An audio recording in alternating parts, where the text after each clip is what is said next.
Mari kita mengucapkan terima kasih kepada semua yang telah terlibat.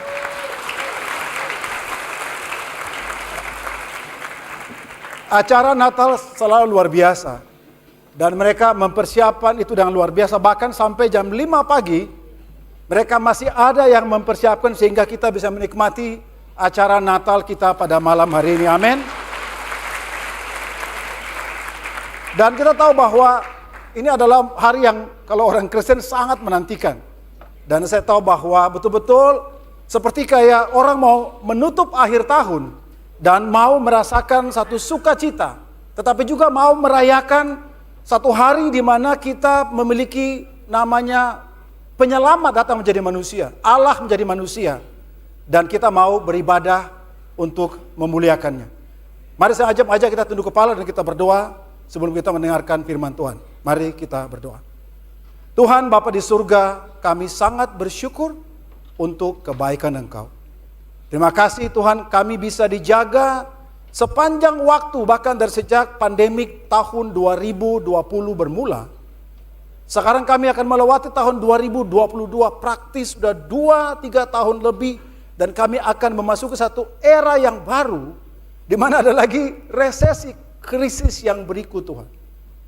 Kami percaya bahwa di dalam Engkau, segala sesuatu bisa kami hadapi. Kami percaya bahwa dalam Engkau tidak ada krisis, tapi yang ada adalah bagaimana kami berjalan bersama-sama dengan Engkau, dan Engkau memberkati kami. Dan biarlah Tuhan, seperti biasa firman Engkau yang akan menjadi kekuatan, sumber pengharapan, bahkan pengertian untuk kami sama-sama bisa melewati tahun 2022, memasuki 2023, dan melewati tahun itu di dalam sukacita dalam Engkau. Sertai hamba-Mu yang berbicara, dalam nama Yesus kami berdoa dan mengucap syukur. Amin. Pertama-tama atas nama jemaat Gereja Kristus di Indonesia, kami mau mengucapkan selamat merayakan Natal bagi semua jemaat. Semoga damai sejahtera Natal bisa memberkati kita semuanya. Amin.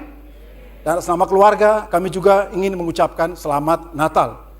Tema adalah agak-agak begitu ya. Orang Natal kan temanya adalah Joyful Christmas, atau Christmas at Home, atau Peace on Earth. Temanya adalah krisis temanya. Dan orang yang kalau tidak punya keimanan bisa kayak, aduh, ini gimana bisa dengan ketakutankah kita menghadapi tahun depan, atau dalam Tuhankah kita melewatinya? Saya percaya begini, Bapak Ibu Saudara sekalian. Orang boleh bilang ini adalah global crisis. The truth adalah each and every family, setiap daripada keluarga, kitalah yang menghadapinya. Kolektifnya menjadi resesi global.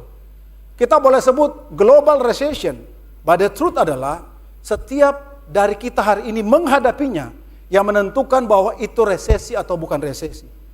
Kalau kita bersama-sama menghadapi dalam Tuhan, maka boleh orang bilang global resesi, tetapi dalam Tuhan kita melewati bersama-sama dengan kekuatan yang Tuhan berikan kepada kita.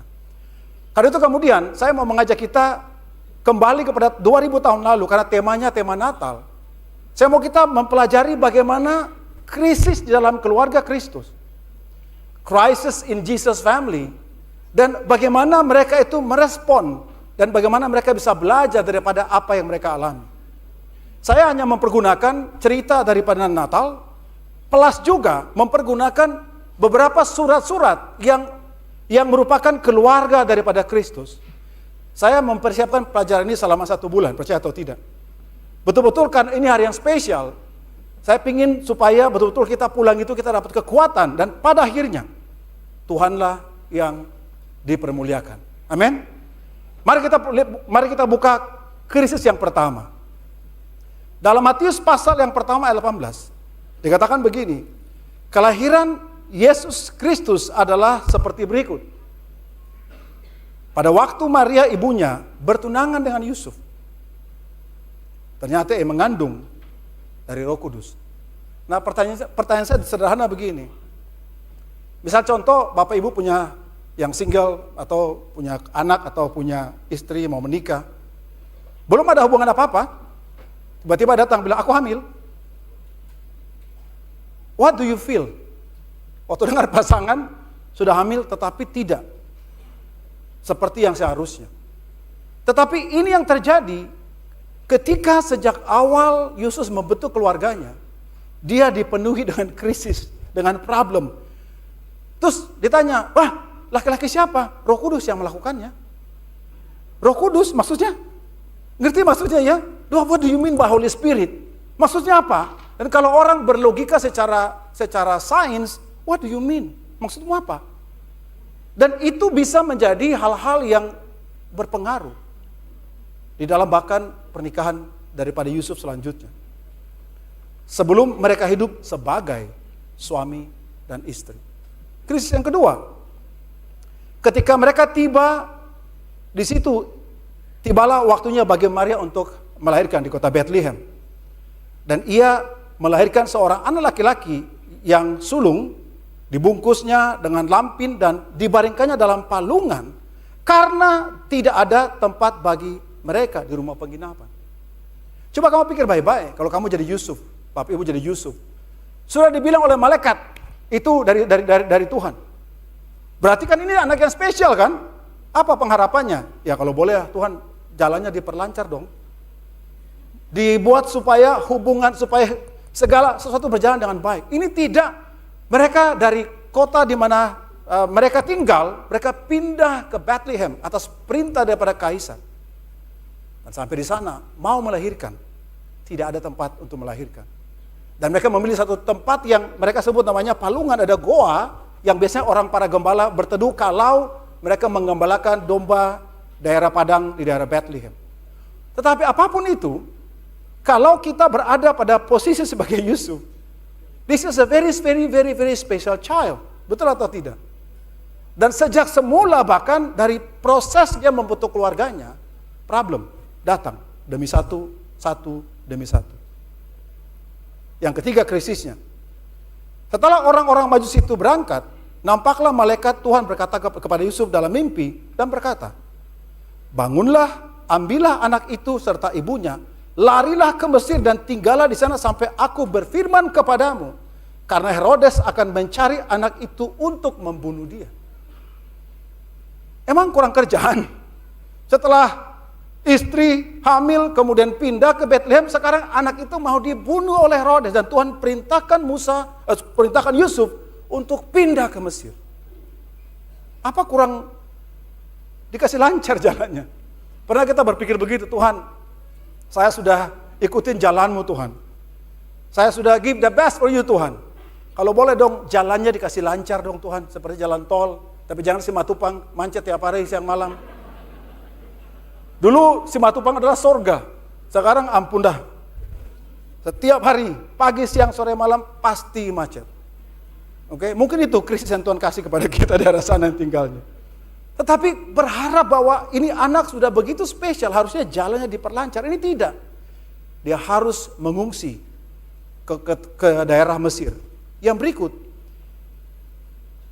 Matius pasal 2 ayat 19, setelah Herodes mati, nampaklah malaikat Tuhan kepada Yusuf dalam mimpi di Mesir. Katanya, bangunlah, ambillah anak itu serta ibunya dan berangkatlah ke tanah Israel, karena mereka yang hendak membunuh anak itu sudah mati. Setelah itu dia pindah. Setelah tinggal di Mesir, Tuhan suruh balik lagi ke tanah Yudea. Dia balik lagi.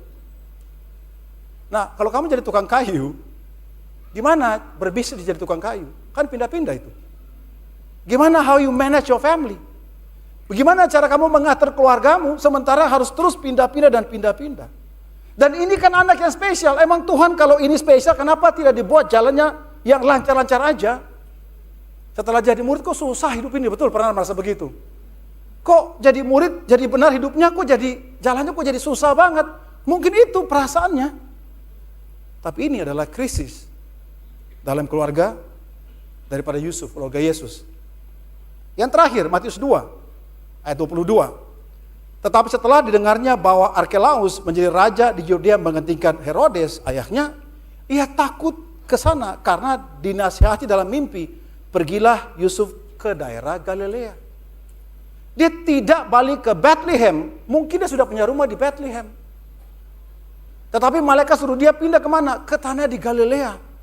Setibanya di sana, ia pun tinggal di sebuah kota yang bernama Nazaret. Sesuai dengan firman Tuhan supaya anak dari kota dari Nazaret. Tapi itu yang terjadi. Pindah. Ini adalah timeline daripada Yesus. Orang Majus datang itu ketika Tuhan Yesus berusia 2 tahun. Jadi bukan bayi lagi datang, kemudian kalau kita bikin drama Natal, bayi di kandang, kemudian di palungan. Bukan, 2 tahun, mungkin lari-lari dia ke sana kemari. Kemudian dia pindah ke Mesir. Jadi dia tinggal di Bethlehem selama 2 tahun. Setelah itu pindah ke Mesir selama 6 tahun. Sudah 8 tahun dia tinggal.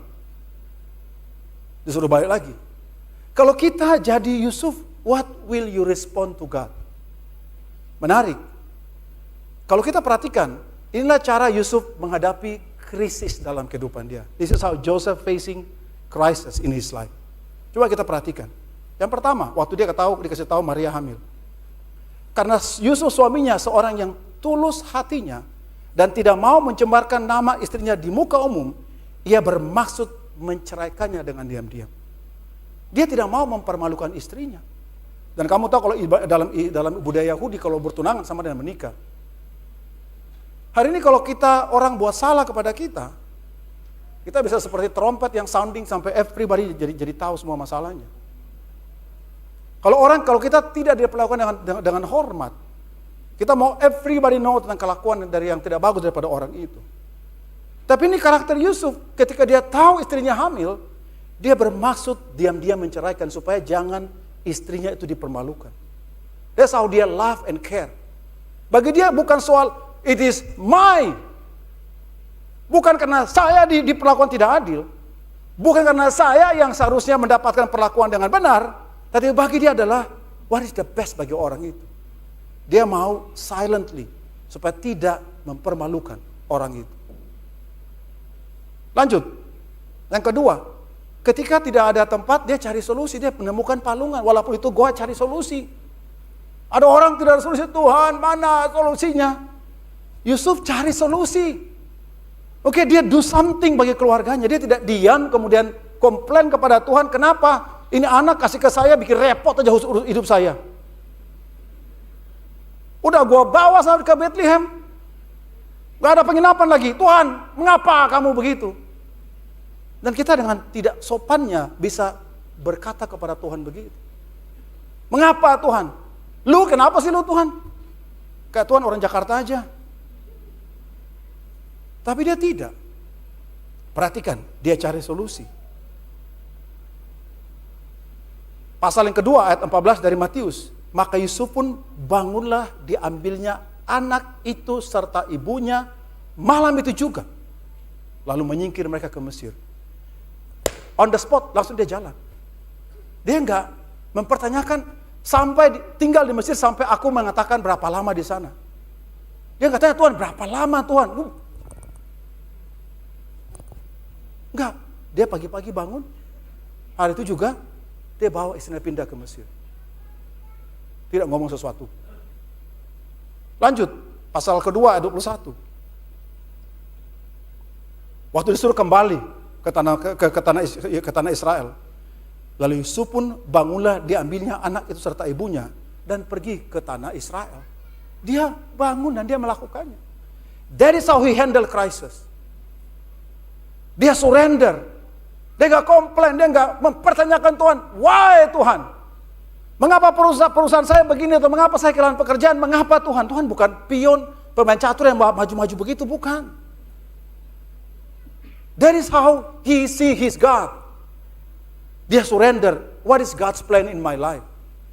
Dia memilih untuk surrender. Sama. Harusnya dia balik ke Bethlehem. Kemungkinan besar dia sudah punya rumah di Bethlehem, kemungkinan besar. Tapi disuruh pindah ke Nazaret. Dia pindah ke Nazaret. Dia nggak komplain kan?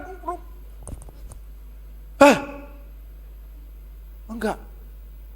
Interestingly, jemaat cari di Alkitab kapan Yusuf ada bicara. You cannot find Joseph say something. Dia diam. Dia facing crisis dengan calm, dengan tenang. Dia facing crisis di dalam Tuhan dengan tenang dihadapinya. Dan saya mau kasih tahu begini, brother sister, ini my personal Bible digging. If you read kitab Yakobus dan kitab Yudas, dan kamu tahu sebenarnya itu adalah cerita anaknya tentang bapaknya. Sampai saya merinding saya. Yusuf itu seorang pribadi yang hebat. He raised up Jesus menjadi pribadi yang begitu kuat. Karena dia seorang yang luar biasa. Dia face crisis dengan di dalam Tuhan dengan ketenangan, obedience, surrender. Dia bekerja keras cari solusi, but he is do anything, never complain to God. Never complain, why you put me in this position? Gak ada. That is how orang righteous facing crisis. Dia bekerja keras, they do everything, but never keluar dari mulut dia mempertanyakan Tuhan. Why? Karena Tuhan terlalu hebat, terlalu tinggi, terlalu bijaksana, terlalu berkuasa dibandingkan your problem, dibandingkan masalah dunia. Tuhan terlalu hebat dibandingkan dengan global crisis. God is over, even over and over and over. So don't ask God why. Karena kamu hanya hidup 30, 40, 50, 60, 70, 80 tahun. Tuhan hidup dari sejak dunia diciptakan, dari bahkan sebelum sampai kekal dia sudah ada. How many people yang dia sudah hadapi selama generasi, bertahun-tahun, berjuta-juta generasi, dia sudah face manusia demi manusia, dia know. So don't say why to God. Seperti Ayub, Tuhan bilang, waktu saya ciptakan dunia, kamu di mana? Who are you to question me? Sama juga, that is how Joseph handle the crisis in his life. Dia surrender kepada Tuhan. Dia obey, disuruh pindah, dia pindah. Dia nggak even say nothing.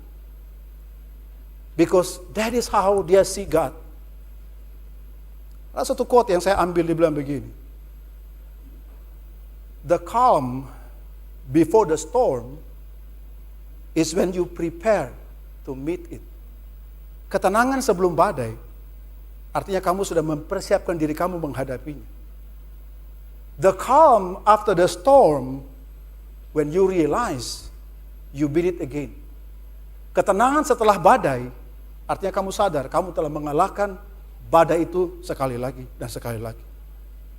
That is how I describe Joseph. Very righteous person. Orang yang sangat righteous. Dan saya bilang tadi, sekarang saya kalau baca kitab Yakobus, saya kagum kepada pribadi si Bapak Natal ini. Because dari situlah kita belajar apa yang dia ajarkan kepada anak-anaknya, that becomes what inside the letter of James. James is a brother of Jesus. Saudara dari Tuhan Yesus. Ini adalah yang dia tulis. Saudara-saudara, anggaplah sebagai suatu kebahagiaan apabila kamu jatuh ke dalam berbagai-bagai pencobaan. Sebab kamu tahu bahwa ujian terhadap imanmu itu menghasilkan ketekunan. How did James belajar ini? Dari bapaknya Yusuf. Dia tahu bahwa when facing crisis, dia bilang apa? Anggap sebagai the test of your faith. Karena ujungnya adalah karakter yang dihasilkan. Ujungnya hasil daripada you menghadapi krisis sebagai satu ujian tentang itu terhadap iman kita. Menghasilkan ketekunan, pengharapan, dan karakter yang berguna untuk orang survive dalam kehidupannya. So James belajar daripada bapaknya. When I face crisis, I know it is the test of my faith. Karena itu adalah ujian iman dia. Dia hadapi dengan sukacita. Dia tidak komplain, dia tidak questioning God, dia memilih untuk surrender. Seperti itulah yang Yusuf turunkan kepada anak-anaknya. For me that is amazing. Nah, saya khotbah karakter Yusuf berkali-kali. But I never see his character waktu saya membandingkan kitab Yakobus. Everything dalam kitab Yakobus itu adalah gambaran tentang Yusuf. Dosa lidah, Yusuf. mengekang diri Yusuf. Everything in the book of James, surat Yakobus, itulah Yusuf itu. That is his line. That book of James speak Joseph, the father of Jesus, walaupun bukan physical father, tetapi father yang raised him up menjadi pribadi yang kuat. Kita bapak-bapak di sini kita ngerti. Saya punya anak cowok tiga-tiganya. Tiap-tiap mereka memiliki masa-masa mereka sendiri. That is a part yang saya buat salah sebagai orang tua besaran mereka. But imagine kalau saya ini besaran seperti Yesus, nggak jadi dunia ini. Nggak ada jadi-jadinya. Tetapi Tuhan memilih Joseph because of his character. And that is why ketika Yakobus menulis tentang facing crisis, dia bilang adalah anggap sebagai sukacita murni, karena itu adalah ujian daripada iman. Yang kedua, facing crisis. Lukas pasal yang kedua, Kaisar Agustus mengeluarkan surat perintah menyuruh semua orang itu daftar ke seluruh dunia daftar. Dan kemudian inilah pendaftaran yang pertama kali dilakukan sewaktu Quirinius menjadi wali negeri di Syria. Maka pergilah semua orang mendaftarkan diri masing-masing di kota sendiri. Demikian juga Yusuf pergi dari kota Nazaret di Galilea ke Yudea, ke kota Daud yang bernama Bethlehem, karena ia berasal dari keluarga dan keturunan Daud, supaya didaftarkannya bersama-sama dengan Maria, tunangannya yang sedang mengandung. Kalau kita gambarkan perjalanan daripada Yusuf, yang tadi saya bilang tadi, dari Nazaret ke Yerusalem ke Bethlehem, mungkin butuh 1 hari, gak sampai. Tetapi dari Bethlehem ke daerah Mesir, 1 minggu perjalanan. Naik onta, bukan naik mobil seperti sekarang. So, kamu bawa keluargamu berada pada jalur perjalanan yang kemungkinan juga ada bahayanya pada zaman itu, talking about 2000 years ago. Tapi dia membawa keluarganya dari Bethlehem pindah ke Mesir dan tinggal di sana selama 6 tahun dan balik lagi ke tanah Israel, tinggal di kota Nazaret.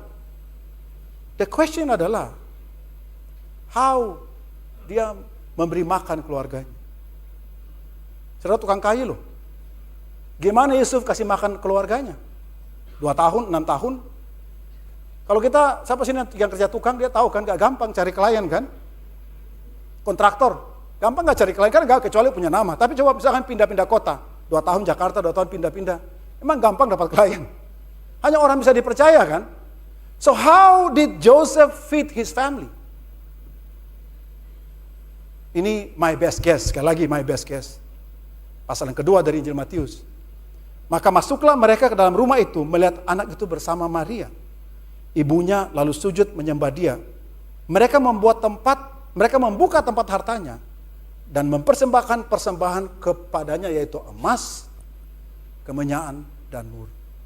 My best guess adalah orang Majus itu memberikan cukup untuk Yusuf dan keluarga hidup selama mereka tinggal di Mesir, bahkan berlebihan. Karena emas dikatakan kotak harta. Bukan tas kresek, bukan. Dia membuka kotak harta. Namanya kotak harta, dalamnya adalah harta. Betul kan? Bukan dalamnya adalah pisang goreng, bukan. So dia membawa emas. Dari mana Yusuf menghidupi keluarganya selama di Mesir? Saya percaya. Satu adalah emas. Ini menarik. Selain kemenyan dan mur memiliki makna spiritual, tetapi secara ekonomis itu nilai ekonomis tinggi pada waktu itu. Karena kemenyan dan mur pada zaman Mesir kuno dipergunakan dalam proses mumifikasi. Dan untuk merawat luka dan kulit yang tergores karena ada unsur antibiotik di dalamnya. Jadi kalau orang ngerti dari kedokteran mengerti, zaman dahulu itu namanya kedokteran itu very very expensive. Harganya itu bisa naik sampai 10.000%. 10,000%. Harga herbal. Makanya ada masa di mana herbal itu become very very expensive. Dan kalau kita hitung, makanya mereka taruh kotak harta, karena kemenyan dan mur adalah harta pada masa itu. Di Mesir atau di Israel mungkin bukan, karena mereka tidak mengenal mumifikasi. Tapi di Mesir, sengaja Tuhan pindahkan mereka ke Mesir, karena memang ada unsur nubuatannya, tetapi ada unsur ekonomisnya. Di mana kemenyan dan mur dan emas yang mereka pergunakan, yang mereka dapatkan, itu bisa menghidupi hidup mereka bertahun-tahun, bahkan waktu mereka kembali ke tanah Israel. Mereka bisa di-take care dengan apa yang diberikan oleh orang Majusi. So during the crisis, you have to trust God. Karena God will provide. Kita boleh berusaha dengan segala tenaga kita, amin, puji Tuhan, haleluya. Jangan lupa, we have to trust God. Karena God is in control. Krisis tidak berarti Tuhan berhenti bekerja. Krisis tidak berarti bahwa Tuhan tidak lagi mengasihi dunia. God love the world. Dan dia akan provide. Ini keyakinan yang kita harus punya dari firman Tuhan. Yahweh Jireh, Kejadian pasal yang kedua, ketika Abraham disediakan untuk menggantikan persembahan anaknya Ishak, dia bilang di atas gunung Tuhan akan disediakan Jehovah Yahweh Jireh. 1 Korintus 10:13 dikatakan pencobaan-pencobaan yang kamu alami ialah pencobaan biasa. Bro, saya kehilangan orang saya kasihi, seluruh dunia mengalaminya. Saya struggle secara perusahaan, yes, orang juga ada banyak mengalaminya. Dan Tuhan bilang bahwa yang tidak melebihi kekuatan manusia. Sebab Allah setia, kita tidak setia, Allah setia. Dan karena itu ia tidak akan membiarkan kamu dicobai melampaui apa? Kekuatan. So what you can bear, apa yang kamu bisa pikul, Tuhan tidak kasih lebih dari itu. Dikatakan pada waktu kamu dicobai, ia akan menyediakan bagimu jalan keluar sehingga kamu dapat menanggungnya. Crisis, we have to trust God. Karena Tuhan kasih juga jalan keluar. Selama pandemi COVID, banyak yang juga berhasil hidupnya karena mereka jadi kreatif. Mereka menemukan sumber-sumber lain untuk menambah penghasilan mereka. Bisnis bisa berubah core-nya karena mereka menemukan ini bisa juga bagus untuk jenis bisnis yang berikut. God will provide the way out. Karena dia mengasihi kamu dan saya. Dia mau, we have to trust him. Dan kalau kita bilang, bro, I don't know what to do. Yakobus bilang begini, sebab apabila di antara kamu kekurangan hikmat to face the struggles, hendaklah meminta kepada Allah yang memberikannya kepada semua orang dengan murah hati dan tidak membangkit, maka hal itu akan diberikan kepadanya. God will give you wisdom freely when you ask. Dia bukan Tuhan yang biarkan anaknya ya udah gitu aja. Dia sediakan jalan keluar. Dia kasih kita wisdom. Dia kasih kepada kita jalan keluar supaya kita bisa menghadapi krisis di dalam dia, asal we can trust him. Yakobus, saya suka Yakobus dia bilang begini, saudara-saudara, turutilah teladan penderitaan kesabaran para nabi yang telah berbicara demi nama Tuhan.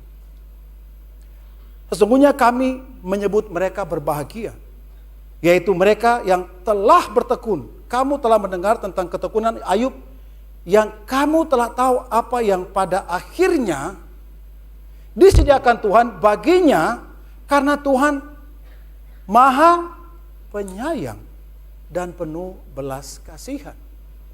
Dia mengambil contoh siapa? Dia ambil contoh Ayub. Dia bilang, look, lihat Ayub. Dia in very deep crisis. Kehilangan semua harta bendanya. Kehilangan anak-anaknya. Istrinya mengutuki dia. Kena penyakit borok. Teman-temannya bilang, lu karena lu nipu lu. Karena lu bohong, makanya lu kalau bisnis dulu pasti lu bohong. Makanya dibilang begitu, dituduh sembarangan. Tetapi dia tidak berani mempertanyakan Tuhan. Hanya satu. Dan waktu Tuhan bilang, waktu saya ciptakan dunia kamu di mana? Dia breakdown. Dan dia dengan repentant dia minta ampun dari Tuhan. Dan Tuhan mengembalikan. Karena Tuhan sudah menyediakan apa yang diperlukan bagi Ayub. So hari ini kalau kita dalam krisis, percaya nggak bahwa Tuhan sudah sediakan jalan keluar?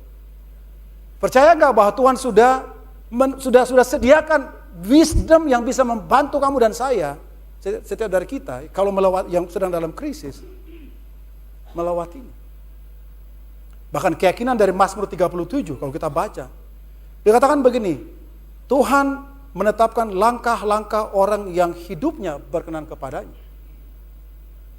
Apabila ia jatuh, tidaklah sampai tergeletak. Yang kita sering nyanyikan, sebab tangan Tuhan menopang. Dia kasih kesimpulan begini, dia bilang, dahulu aku muda, sekarang udah pada rambut putih semua di sini. Sekarang mudah-mudahan, sekarang telah menjadi tua, tetapi tidak pernah kulihat orang benar ditinggalkan atau anak cucunya meminta-minta roti. Amin. Itu Tuhan kita. Dia tidak saja kasih kepada kita jalan keluar. Dia tidak saja kasih kepada kita masalah yang tidak melebihi kekuatan kita. Dia kasih kepada kita wisdom. Dia provide the way. Dan bahkan dia take care kita.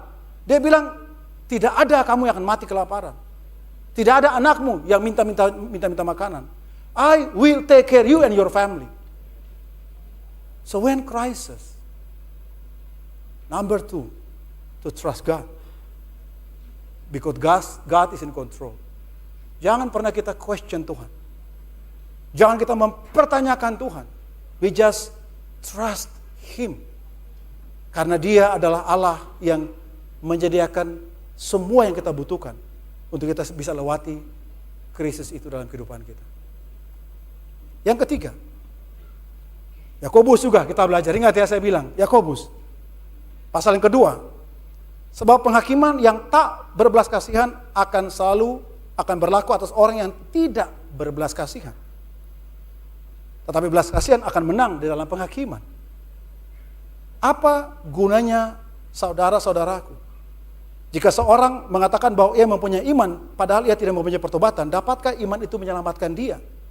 Jika seorang saudara atau saudara tidak mempunyai pakaian dan kekurangan makanan sehari-hari, dan seorang dari kamu berkata, selamat jalan, kenakanlah kain panas dan makanlah sampai kenyang, tetapi ia tidak memberikan kepadanya apa yang perlu bagi tubuhnya, apakah gunanya itu? Yakobus kasih kepada kita, jemaat hari ini waktu kita merayakan Natal, facing the crisis, jangan sampai kita hilang yang namanya hati nurani dalam bentuk belas kasihan itu. Ketika Yesus berbicara tentang kehancuran Yerusalem di Matius 24-25, dia kasih satu pernyataan begini. Dia bilang, the increase of wickedness, the love of the most will grow cold. Ketika orang jahat makin banyak, cinta kepada satu sama lain menjadi makin dingin. Alkitab yang sama juga, firman yang sama, dieko oleh Yakobus. Dia bilang, when you see your brother in crisis, kamu jangan bilang, dan kamu bisa menolong brother itu, kamu bilang, saya doakan kamu bro. What kind of faith do you have? When you see your brother who are in need, you have to take care your brother. Dalam krisis, inilah ujian buat hati nurani kita. Can we still love other despite your struggles? Bisakah kita menjaga hati nurani kita untuk bersih dengan cara kita love and take care your brothers and sister dalam Tuhan? That is another test. But crisis itu akan menunjukkan who you are. How do you love people? How do you see your brothers and sisters in the Lord? That is when crisis. So kalau kita yang memiliki kelebihan, set aside untuk kita juga satu waktu bisa membantu saudara-saudara kita yang berkekurangan. Karena when crisis, it is a time for you to take care one another. Waktu kita dalam crisis, inilah kesempatan we can practice love. Kita bisa berbagi kepada saudara-saudara kita. That is to take care one another. Do not be selfish. Because kita takut kehilangan sampai kita tidak mau bagi. Padahal apa yang kamu punya sudah sangat berkelimpahan. So crisis adalah ujian. Do you love your brothers and sisters who are in need in the Lord? Saya mau tutup dengan satu cerita. This is very interesting story. Seorang janda yang kehilangan anak satu-satunya. Lukas pasal 7. Kemudian Yesus pergi ke suatu kota yang bernama Nain. Nain berarti 9 berarti. Murid-muridnya pergi bersama-sama dengan dia. Dan banyak orang menyertainya dan berbondong-bondong. Setelah ia dekat dengan pintu gerbang kota, ada orang mati diusung keluar. Anak laki-laki, anak yang tinggal ibunya yang sudah janda. Dan banyak orang dari kota itu menyertai janda itu. Dan ketika Tuhan melihat janda itu, tergeraklah hatinya oleh belas kasihan. Lalu ia berkata kepadanya, jangan menangis. Sambil menghampiri usungan itu, ia menyentuhnya. Dan sedang para pengusung berhenti, ia berkata, hai anak muda, aku berkata kepadamu, bangkitlah. Maka bangunlah orang itu dan duduk dan mulai berkata-kata. Dan Yesus menyerahkannya kepada ibunya. Waktu kita sekolah minggu,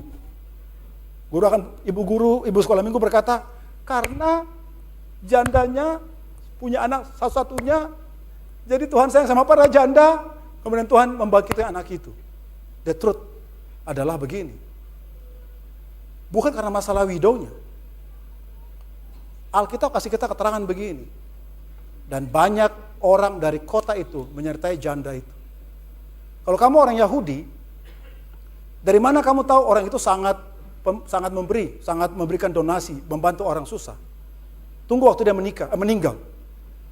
Waktu orang itu meninggal, maka akan banyak pelayat-pelayatan datang dan meratapi orang itu, menunjukkan bahwa orang itu sangat memberi kepada selama masih hidup. Makanya pada zaman dahulu, orang kaya itu mereka menyewa peratap profesional. Oh iya, mereka menyewa penangis profesional.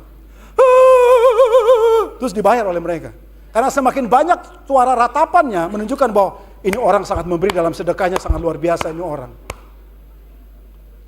That is how the Jews. Dan janda ini, dia tidak perlu membayar. Alkitab berkata orang dari satu kota menyertai dia. Artinya adalah di sini Bapak Ibu Saudara sekalian. Selama hidup janda itu, dia selalu kasih compassion kepada orang lain. And the time waktu dia membutuhkan compassion daripada Tuhan, Tuhan kasih itu. So why you give and you share to take care? Karena compassion. Compassion melewati pengadilan, kata Yakobus, melewati penghakiman. Tuhan itu maha adil. Who knows? Siapa tahu ada satu hari di mana you really need compassion daripada Tuhan. Who knows? And that time, God show you compassion.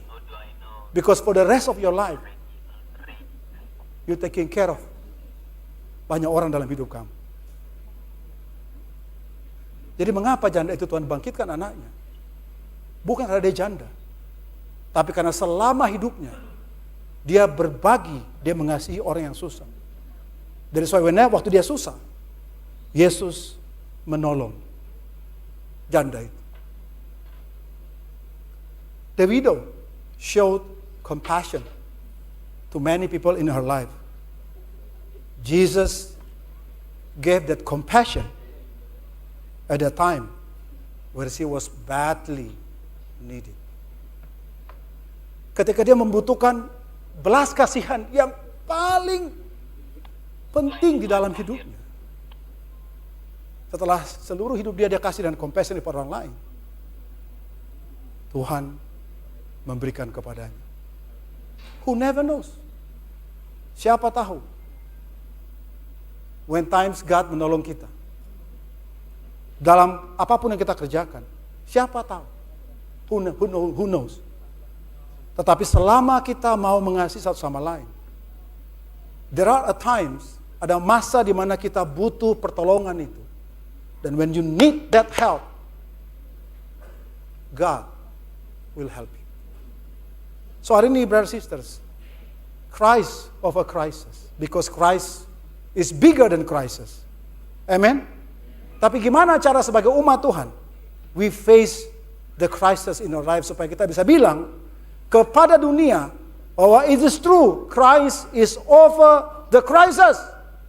Number one, karena kita tahu itu adalah test, ujian daripada iman kita. Dan hasilnya adalah we can have godly character. Yang kedua, we trust God. Itu keyakinan kita. Kita tidak akan question Tuhan. Kita tidak akan mempertanyakan Tuhan. Kita bekerja keras, kita berdoa, Tuhan pasti kasih jalan kepada kita. But we trust Him. Karena ini adalah our conviction. God is in control. He is way bigger than global recession. Dia yang menciptakan universe. Unlimited distance. Dia yang ciptakan.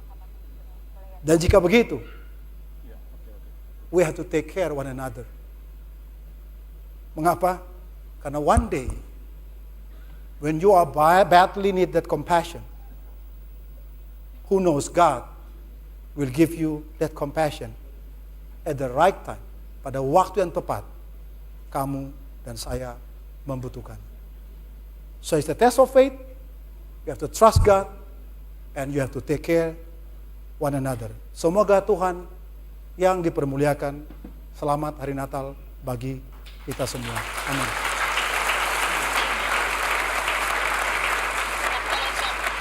Saya mengajak, mari kita tunduk kepala dan kita berdoa.